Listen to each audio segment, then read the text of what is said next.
Hello and welcome to Campus to Community, the Columbia Basin College News Magazine, to keep you informed of what's happening at CBC and how we might better serve you. With us today, we have a new professor of communications at Columbia Basin College, Aaron Donaldson. He's going to be talking about debate and how it will help communication skills for our students and how debate might help the community itself. But first we're going to talk about CAMP, and CAMP is the College Assistance Migrant Program here at CBC, and we're going to be speaking with one of its students, Julian Rangel. But first we're going to talk to the director of the program, Miriam Fierro. And Miriam, welcome. Thank you so much. So tell us about the CAMP program, who's eligible for it? You bet. The College Assistance Migrant Program is a program for students who are of a migrant or seasonal farm working background, who are looking to better themselves through education and are all pursuing a bachelor's degree. So their plan is to complete 2 years at CBC and transfer to a four-year institution. And it gives us an opportunity to provide them with services that will help them to be successful. So things such as academic advising, taking them to campus visits, either within our state, sometimes in the state of Oregon, if there's budget for that, and give them just the very best opportunities in that first year to be successful. Now, even although the potential students that are eligible don't necessarily get in, so it's an application process. What are you looking for in your applicants? Really, for us, after we're able to assess their eligibility to be part of camp, we're looking for an individual who is beyond any measure very, very driven. Driven to be leaders in the community, driven to be successful in their classes, and driven to be able to transfer from the institution that is CBC and onto a four-year school. Now, about how many students do you enroll each year? We have 55 students in our program. That's pretty common in our state of Washington. We have several other camps besides our program at CBC, and we feel like that's a good number. Now, you mentioned some of the benefits earlier, but could you go over them maybe in a little more detail with what you offer the students in camp? Sure. The academic advising is definitely by far the most important aspect that allows us to have students through their first year. They get an opportunity to meet with that individual several times. On top of the academic advising, there's peer mentoring that takes place. So any student that had been a part of camp in their first year, returns for their second year, gets an opportunity to apply to be a mentor, and that's another very important element outside of the advising. And the students you do have, obviously, as we've noted over the years, are very successful, one of the highest completion rates of any cohort at the college. Yeah, it's, we've been very fortunate.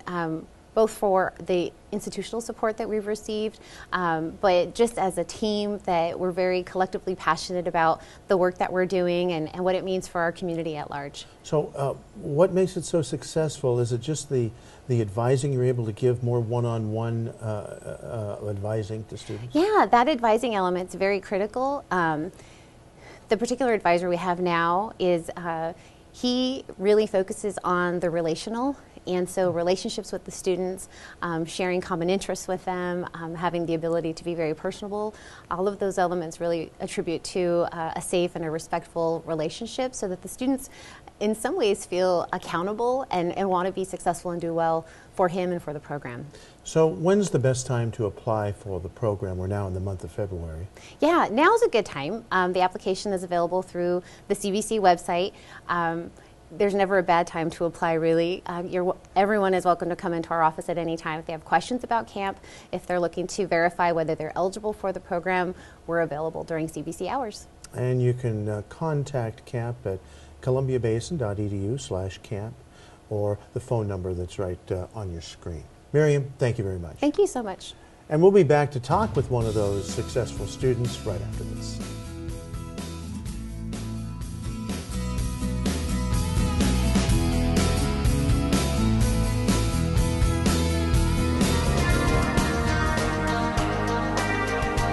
Immediately started to see ways that I can improve our company to better manage projects and to ask better questions and to get better information.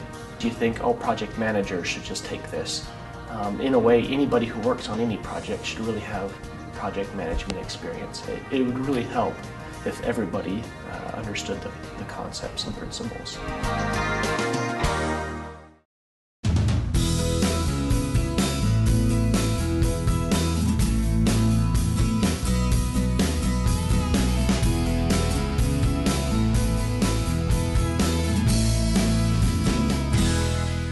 And welcome back. And now we have one of those successful students from the camp program with us, Julian Rangel. Julian, welcome. It's a pleasure to be here. Tell us, first of all, a little bit about your background growing up. My background, my family was a family of migrants, workers. We would migrate to where there was work. And well, fortunately, I've been all over the United States, all over the West Coast, from California to Washington, and then also in Mexico as well. Did you, but your folks and your family settled here then? Yeah, they settled here for a time, but unfortunately they decided to go back to Mexico, and well, I decided to come back here and finish up on my education. Oh, fantastic. So how did you happen to get involved with the camp program? I actually heard about it through some friends. It was my senior year, and we didn't know what to do about college, and then they suggested that I sign up for camp because I was a CBC student already. And one time after taking my compass test, I just decided to go for it. And unfortunately, I was actually accepted to join. Fantastic. So what are some of the ways the camp program has helped you? One of the main ways is having my advisor and there, because he's been a really good support for me, because due to all the meetings that I've had with him, it makes me want to impress him and actually do something. For everybody out there, whether they're a camp student or not eligible for it, but there's changes that take place from high school to college. What have you noticed are the biggest changes? The biggest change is that you don't have your teacher or your parents nagging you to get up in the morning to go to school. Now it comes down to you actually wanting to go to school and wanting to be successful and wanting to actually graduate. And I feel like that's one of the biggest challenges, because you always have that person nagging you in the back saying, oh, get up, you have to go to school, or oh, do your homework. But in college, you get out of the class and nobody's behind you, nobody's telling you, do this, do this. Yeah, right. It's all on you now. Then. Yeah, it comes all on you. So talk a little bit about now your career plans and how they have changed, if they've changed at all over the years. Actually, students shouldn't be discouraged when they want to change their major. I actually changed my major 5 times while I've been at CBC. During high school, I wanted to be an architect. Then in the summer, I wanted to be a doctor. Of the summer after my senior year. Then on my first quarter in CBC, I wanted to major in business. Then for my winter quarter, I wanted to major in electrical engineering, and then I finally stuck to computer science. Yeah, and how long have you stuck with that? Actually, this is my 3rd quarter. Oh, great. Still with computer science. So what would you recommend to students who are applying to the camp program? I recommend that when they do their personal statement in their interview, they just should write how they are as a person, and what's their motive what drives them to succeed in life or succeed in college. Because I mean, one of the main things that camp looks at is not only your transcript or your GPA. It looks like how are you as a person, and what motivates you to reach your goals and surpass them. Well, camp students are very much motivated, we've noted, because there's a lot of them that get, after their first year, they get into ASB and in the governance of the college, right? Yes, I'm actually one of the SAB officers as well. Fantastic. Yeah. So we look forward to great things from you for the rest of the year, and maybe you'll stay with your major. Yeah, I know, right? Hopefully. Okay, thank you, Julian. It's a pleasure. Okay, coming back, we're going to be talking about debate at CBC and also debate in the community from CBC. So stay tuned for that.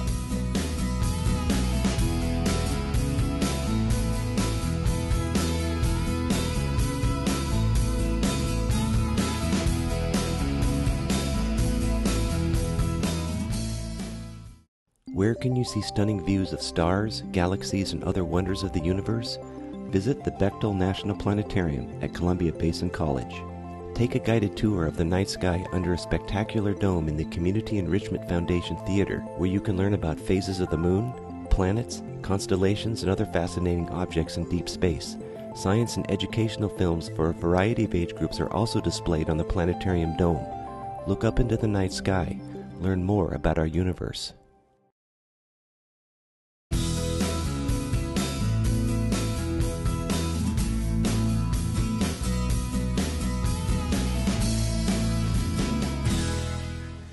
And back we are, and with us is new communications professor at Columbia Basin College, Aaron Donaldson. And Aaron, welcome to our show. Thanks for having me. It's great to be here.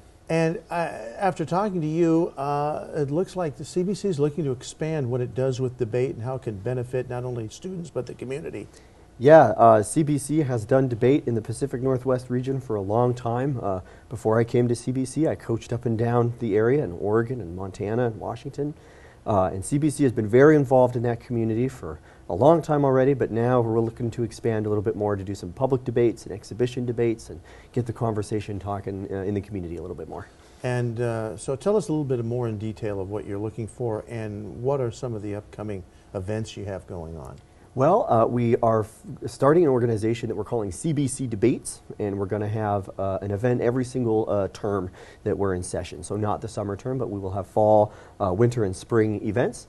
The first event, the kickoff event, is February 6th. We're having a lifeboat debate where we have faculty from various disciplines, history, English, biology, debate why they should be taken on the lifeboat with the students abandoning ship and going to start a new society. So they will have a public debate with 5 or 6 different faculty. The audience will choose who gets to go on the lifeboat. They will choose a second place winner to encourage some kind of collaborative argumentation as well as competitive argumentation. We'll have a head-to-head debate in the winter where we bring one person for an affirmative argument and one person for a negative argument. For that debate, we're looking at Barack Obama's plan to fully fund 2-year education for everyone in the United States. And then, you know, there's lots of other formats for debates, town halls, and things that we'll be doing next year when we have all 3 terms to build. Oh, it sounds fantastic. And the CBC does have a debate team, as you mentioned. It's yeah, CBC has been doing speech and debate in the Pacific Northwest for a long time. It's a very vibrant region in the Northwest. Debate especially, the Pacific Northwest has been well represented at national debate tournaments for a long time. And CBC has been right there with a lot of those programs. I remember losing debate rounds to CBC when I coached at the University of Oregon, and I think we lost one last year when I was at Clark College as well. So they're well represented, and they've been competing for a long time. okay, but tell us a little bit about how debate can strengthen communication skills among students. You bet. The hardest thing really with communication is taking your time and choosing your words. Word economy is a big thing that you focus on in debate. Every minute matters, every second matters. You want to frame your argument just right, so we get to work on that. You work on time management. You know, again, 30 seconds, a minute. You can use that time very strategically if you practice using that time. And really, more than anything, what I tell my students is speech and debate gives you repetitions, reps, opportunities to give lots of speeches. If you do speech and debate, you could give 20, 30, maybe 40 speeches per term. Wow. A good public speaking class will give you 4. And I say that's just enough to get you acquainted with some of your limitations and liabilities as a speaker. Speech and debate can help you start ironing out some solutions to those. Yeah. You work on that, right? Exactly. That's a big one. Feeling nervous, getting nervous. Yep, it's all there.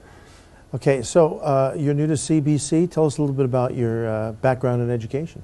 Before I came here, I was the director of forensics, speech and debate at Clark College in Vancouver, Washington for a year.